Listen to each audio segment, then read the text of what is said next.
Halo semuanya, perkenalkan nama saya Anabil Karisatuwo dengan NIM G00242113 dari kelompok A1.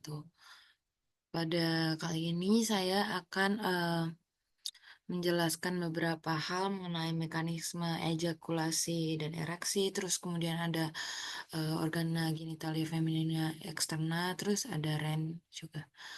Oke, langsung saja ke yang pertama itu mengenai mekanisme ejakulasi dan ereksi. Nah, mekanisme ejakulasi dan ereksi ini pertama tuh saya akan menjelaskan mengenai proses ereksinya. Jadi proses ereksi itu yang pertama tuh adalah stimulasi dan aktivasi saraf. Nah, saraf ereksi ini dimulai ketika ada rangsangan seksual. Nah, rangsangan seksual itu bisa visual, terus sentuhan, terus suara, atau juga imajinasi. Terus rangsangan ini akan dikirim ke otak, khususnya ke hipotalamus, yang mengaktifkan sistem saraf parasimpatis. Kemudian saraf ini akan melepaskan nitric oxide atau NO yang menyebabkan pelebaran pembuluh darah utama di penis, yaitu arteri dorsalis penis dan arteri profunda penis. Ini arteri dorsalis penis dan arteri profunda penis. Kemudian proses ini tuh akan meningkatkan aliran darah menuju penisnya. Terus selanjutnya ada pengisian korpus cavernosum. Nah, darah itu masuk ke dalam korpus cavernosumnya dan korpus si spongiosum. Korpus cavernosum yang ini. Terus yang spongiosum yang ini itu jaringan yang berfungsi seperti spons. Kemudian pengisian darah ini itu akan menyebabkan pembesaran dan pengerasan dari penisnya. Terus pada saat yang sama vena dorsalis profunda penis itu akan tertekan sehingga darah tidak dapat keluar. Akhirnya kenapa itu terjadi ereksi atau mempertahankan si ereksinya. Terus selanjutnya ada kondisi ereksi maksimal. Nah, dengan tekanan darah yang meningkat tadi, penis itu akan menjadi lebih panjang, terus tebal, dan dia akan kaku. Nah, ereksi itu dapat bertahan selama stimulasi terus berlanjut dan tidak ada gangguan aliran darah. Nah, pada kondisi ini, pria siap untuk melakukan hubungan seksual atau masturbasi. Selanjutnya saya akan menjelaskan gimana proses dari ejakulasi. Jadi yang pertama ada fase emisi. Nah, saat tadi sudah mencapai klimaks, saat mencapai titik klimaks, nah sistem saraf simpatik itu akan mengambil alih dan kemudian memulai fase emisi ini. Nah, ductus deferens itu akan berkontraksi sehingga akhirnya mendorong spermanya dari testis menuju uretra posterior. Nah, cairan dari vesikula seminalis, prostat, dan kelenjar bulbouretralis itu akan bercampur dengan sperma yang akhirnya cairan ini itu disebut dengan semen. Nah, pada saat ini sphincter vesica urinaria itu akan menutup untuk mencegah semen masuk ke dalam kandung kemih. Kemudian ada fase ejeksi. Nah, kontraksi ritmik pada otot di sekitar uretra maskulina pars spongiosa dan corpus spongiosum itu mendorong semen keluar dengan tekanan tinggi. Nah, otot-otot ini dikendalikan oleh nervus pudendus yang memicu kontraksi berulang selama ejakulasi. Kemudian, semen keluar melalui ujung penis dan ini menandai akhir dari ejakulasi. Kemudian ada pasca ejakulasi dan kembali ke keadaan normal.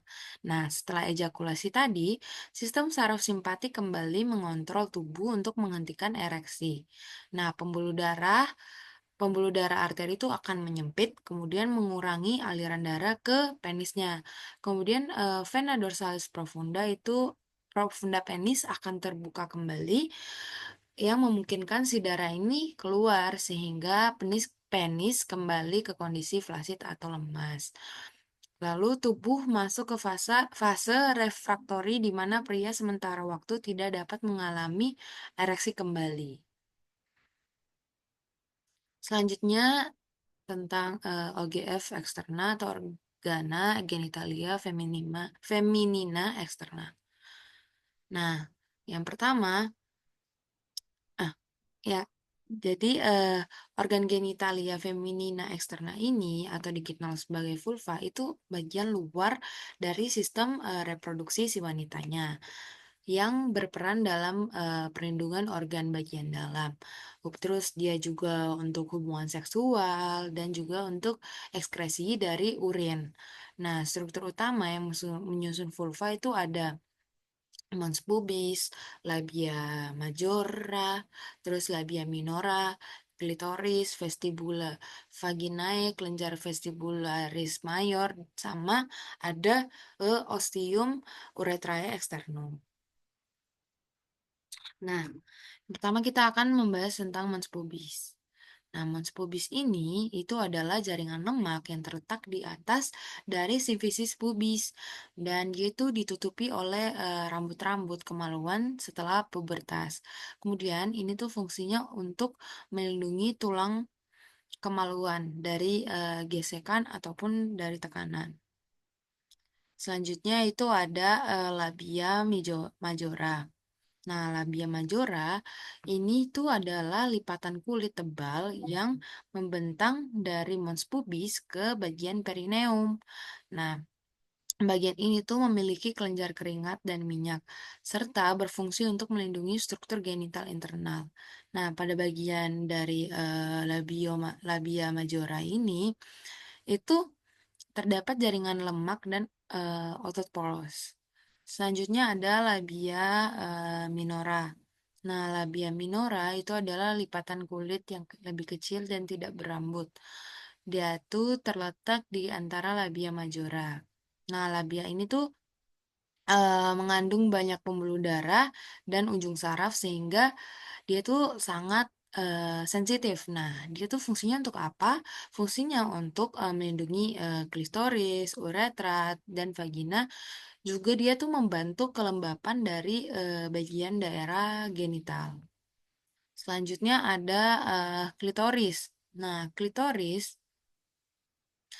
itu adalah struktur erektil yang kaya ujung saraf. Nah, dia tuh berperan untuk stimulasi seksual.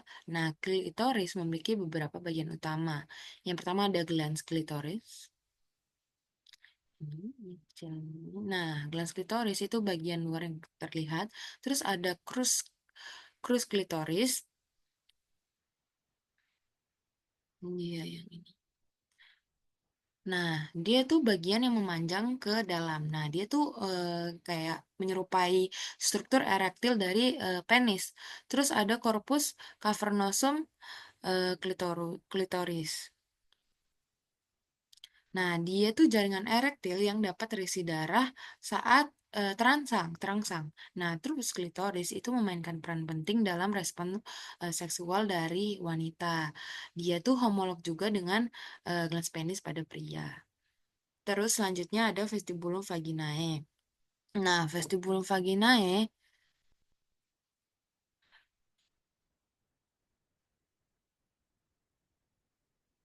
vestibulum vaginae itu adalah ruang di antara labia minora yang mengandung ostium urethrae, externum dan ostium vaginae. Nah, bagian ini juga tuh merupakan tempat keluarnya cairan dari kelenjar vestibularis mayor. Oke, selanjutnya ada ostium urethrae externum.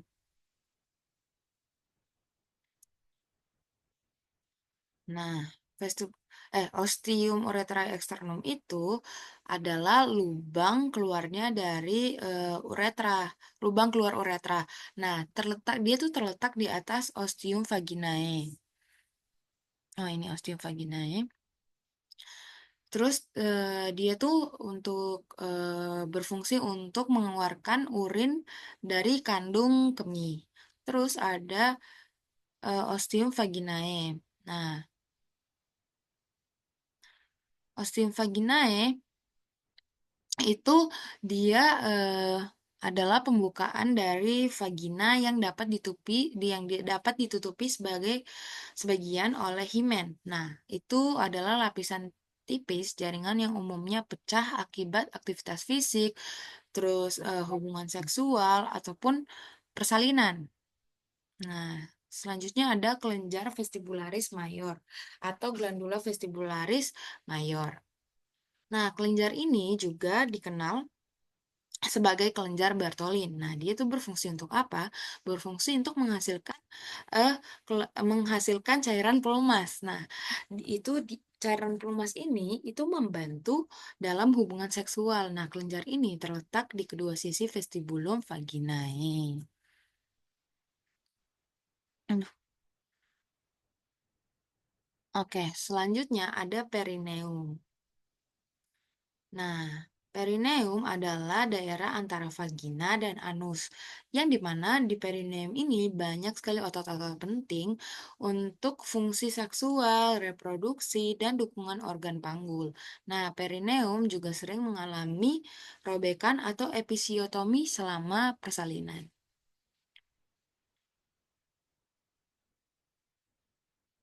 Oke, selanjutnya ke nomor 3 ada REN beserta vaskularisasi dan inervasinya. Oke.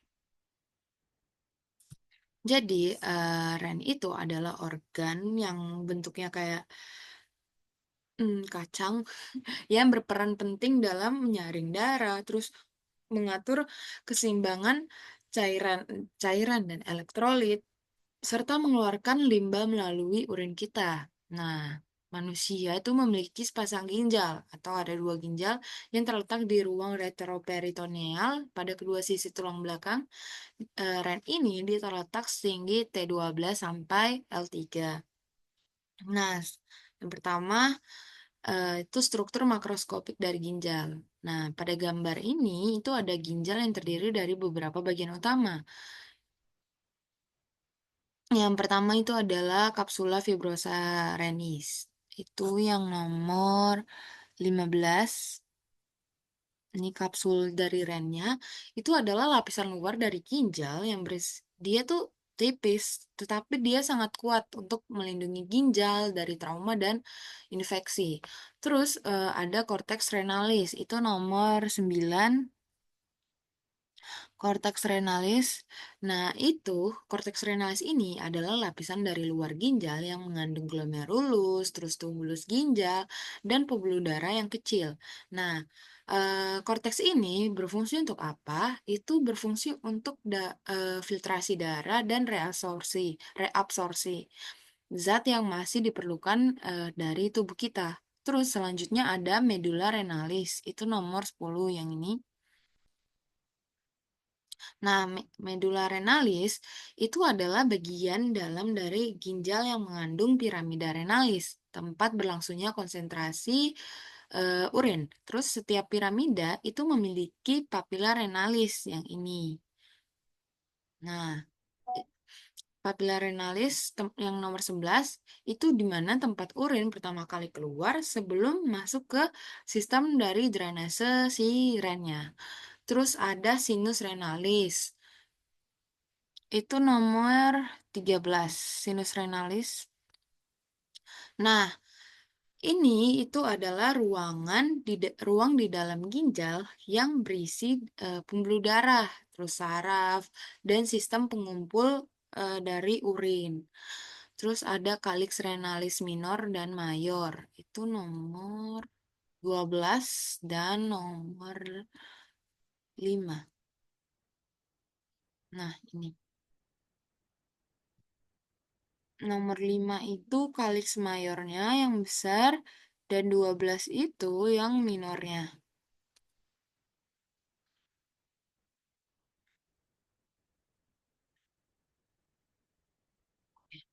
Jadi yang pertama itu adalah kalix minor. Nah, kalix minor itu dia mengumpulkan urin dari papilla renalis, terus itu akan dialirkan ke kalix major yang besar, kemudian akan ke pelvis renalis yang nomor 3, yang ini.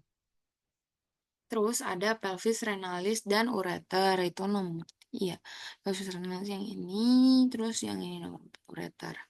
Jadi, pelvis renalis itu adalah ruang berbentuk kayak corong yang mengumpulkan urin sebelum akhirnya dia bakalan ke ureter. Nah, itu dia yang akan membawa urin menuju kandung kemih bawah. Terus ada vaskularisasi ginjal.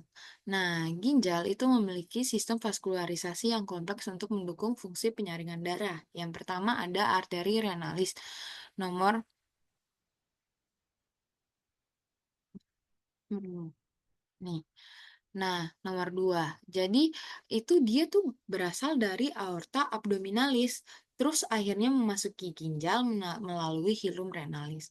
Terus arteri renalis itu akan bercabang menjadi arteri segmentalis, terus arteri interlobaris, arteri arcuata, dan arteri interlobularis yang akhirnya dia akan membentuk arteriola afferens menuju glomerulus untuk proses filtrasi dari darah. Terus ada vena renalis yang nomor satu. Nah, vena renalis itu setelah darah disaring, darah yang sudah bersih dikembalikan ke sirkulasi melalui vena renalis ini yang bermuara ke vena cava inferior. Ya, terus ada mikrosirkulasi ginjal. Nah, arteriola afferens itu akan membawa darah ke glomerulus. Terus setelah difiltrasi, darah akan keluar melalui arteriola efferens menuju kapiler peritubular atau vasa recta. Terus vasa recta ini bertanggung jawab atas reabsorpsi dan sekresi zat di sepanjang tubulus dari ginjal.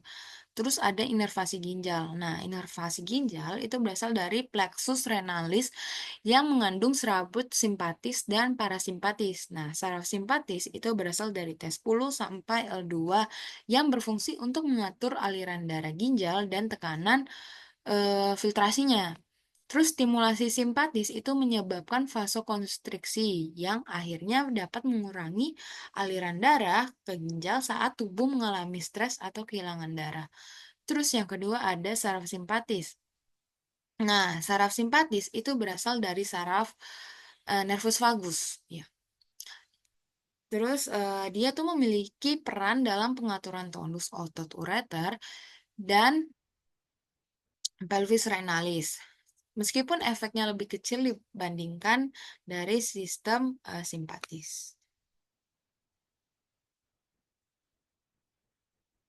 Oke, sekian dari saya. Terima kasih.